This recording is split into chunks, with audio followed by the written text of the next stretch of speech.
Järgmine tegevus, kui peatükid on vormistatud, on peatükkide nummerdamine.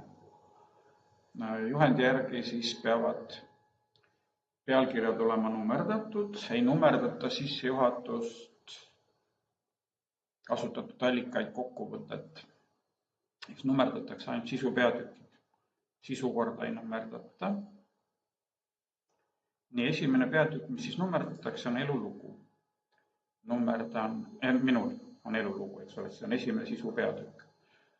Nii, ja kasutan siin siis nummerdamiseks sellist nummerdamise moodust, kus on alapeatükid ka nummerdatud, punktiga eraldatud. Nii et esimene peatükk, mis on nummerdatud, on siis numbriga 1. Nii, järgmine peatükk on minul ja samamoodi valin siis selle nummerdumise. Nüüd programm ei tea, et see on nüüd mul teine juba, tema arvab, et ma alustan. Ma pean nüüd ütlema talle, et see peatükk on tegelikult juba numeratsiooni teine, ehk siis ütlen seda talle hiire parempoolse nupuga ja siin on valik jätkan nummerdust. Nii, nüüd on alapealkiri. Alapealkirjale täpselt samamoodi kõigepealt rakendan seda sama nummerduse tüüpi. Nüüd jällegi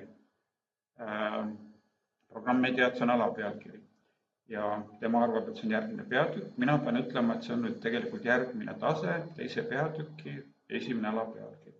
Selleks on siin nupurea peal taand- ja suurendamise nupud ja vähendamise nupud. Et mina tahan nüüd seda viia järgmisele tasemele, kasutan seda nuppu ja ongi peatükk 2.1. Pärnu Postimees,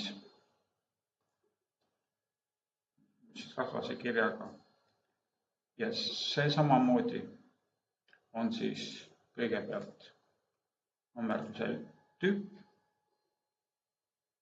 ja ütlen talle siis, et ma nüüd jätkan eelmist nummerdust ja viin ta teisele tasemele siis nagu mitte peatüki pealkirja, vaid alapeatüki pealkirja.